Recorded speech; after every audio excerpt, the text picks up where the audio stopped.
I'm going to show you how closely related bebop vocabulary is to the melody of the song. And I'm going to show you that with this song, How High the Moon.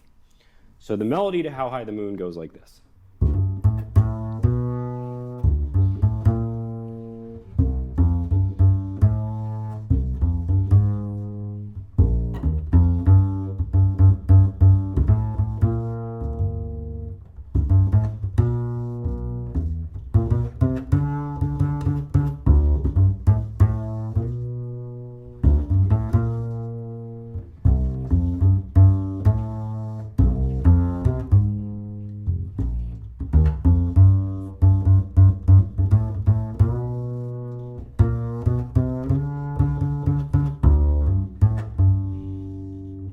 It's a simple tune in the key of G major.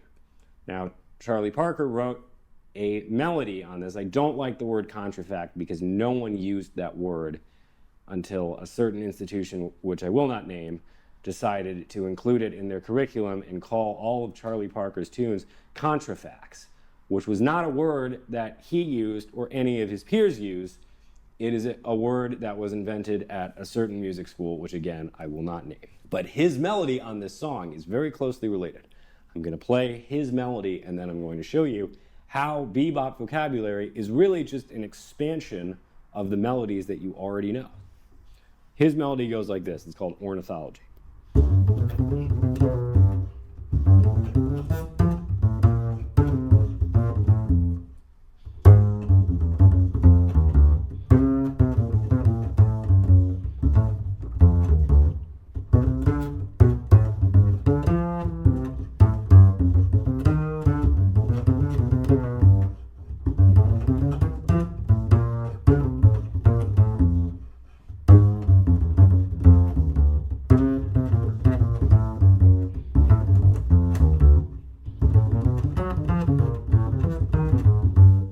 That's how his melody goes. Now you might hear that and think, oh, that has nothing to do with the first melody you played. But that's where you're wrong, because it's not about imitating the melody. It's about taking the information in the melody and using chromaticism, half steps, passing tones, enclosures to address the melody and to make up your own language based on that melody, which is exactly what Charlie Parker did. I'm going to show you how the two are maybe more related than you think. So How High the Moon goes like this. And Ornithology goes like this. So really, that's just a mutation of this. The same way I took Blue Monk and mutated it to this. If I wanted to do a contrafact, I don't like that word, but we'll use it for this purpose. If I wanted to do a contrafact over Blue Monk, maybe it would sound something like this.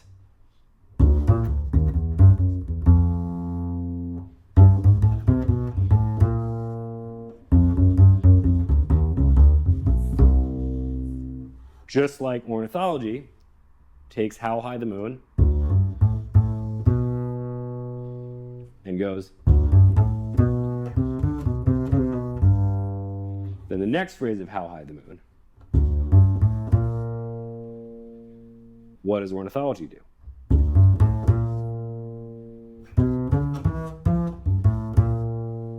So he takes those first four notes, but he adds to it, and he expounds on it. But he ends up at the same place. Clearly,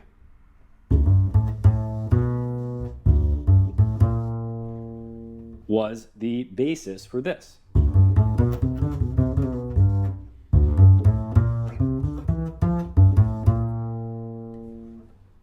Then the next phrase goes,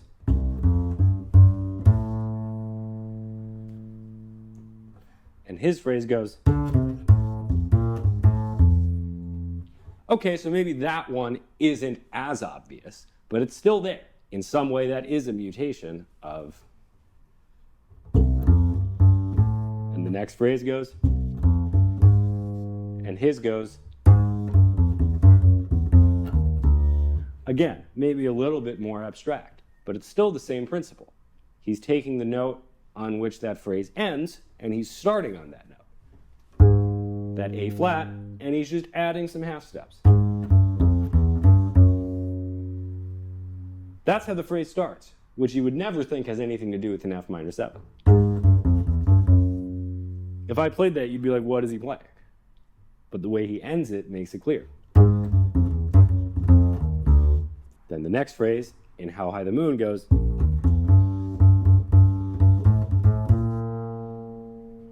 and his phrase goes,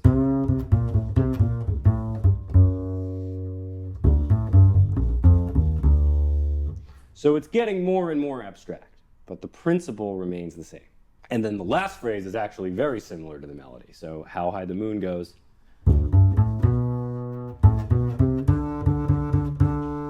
and his phrase goes,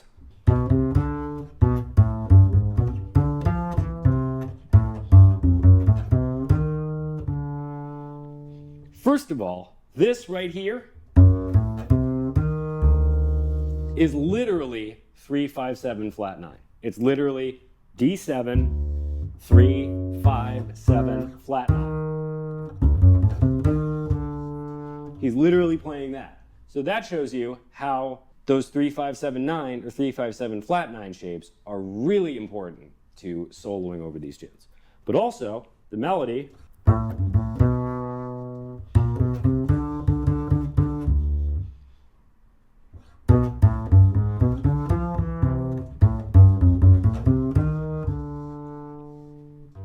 not the most obvious resemblance, but if you really break it down, he's taking the phrases in the melody, which comes from, he takes that and goes, so it really is the same phrase.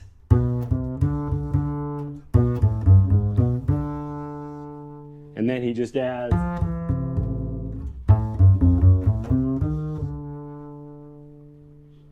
so he's really taking these phrases and just stretching them and mutating them and turning them into something that at the time sounded like it came from outer space, because nobody had heard anything like that before. This is the 40s, where nobody was playing like this. But now everyone plays like this, and we have the resources to understand how he came up with this language. And most of that is by taking these simple phrases from songbook melodies and expounding on them and stretching them and adding a heavy dose of chromaticism to them. So the next phrase is pretty much the same.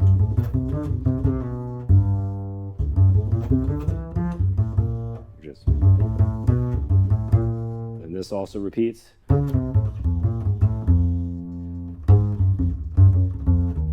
Which is, and then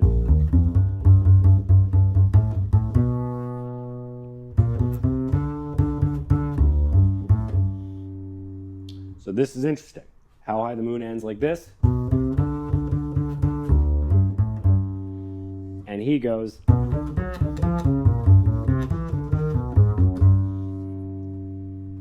So, okay, maybe not similar in the way that you would expect it to be similar, but it is certainly an improvisation on that theme. He's going.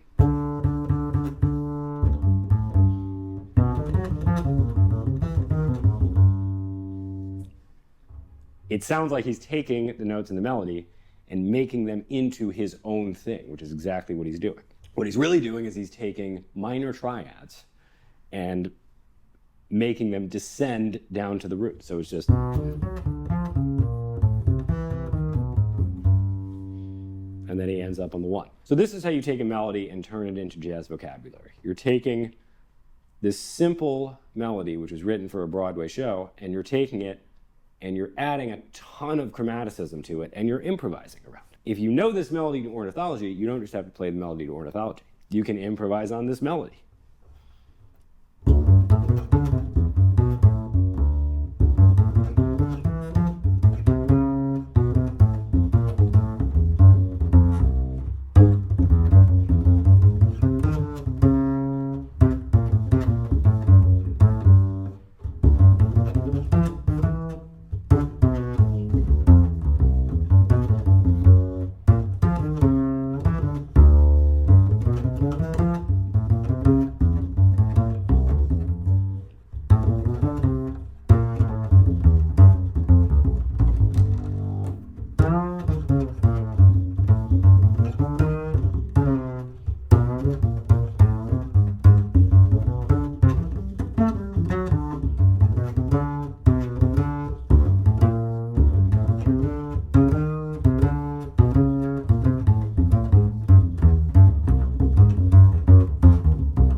So that's a solo on Ornithology based on the melody of Ornithology.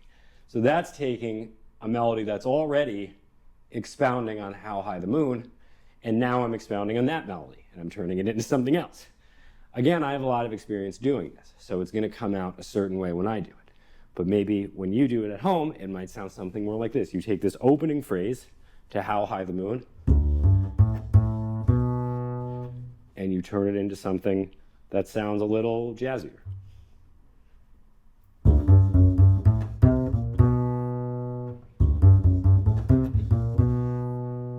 That sounds like a bebop lick right there.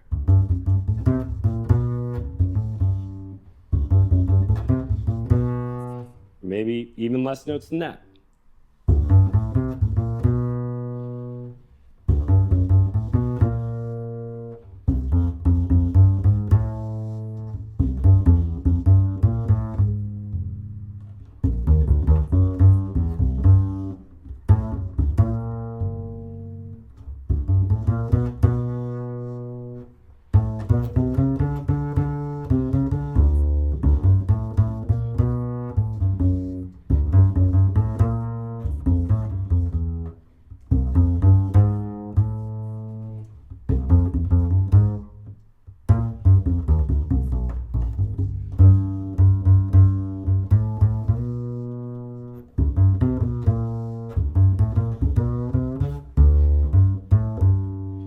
So that's soloing just using the information in the melody and connecting some half steps to it.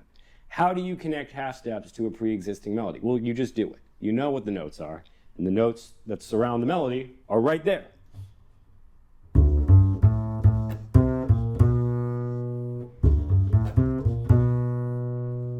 That B that ends that first phrase to How High the Moon, you have a C above it and a B flat below it.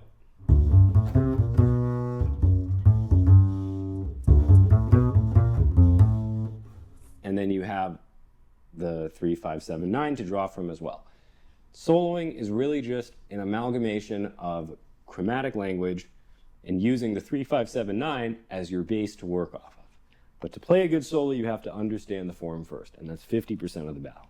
You understand the form by taking a bass line, playing a bass line over the form, and chiseling away at that bass line until you get something that resembles a solo.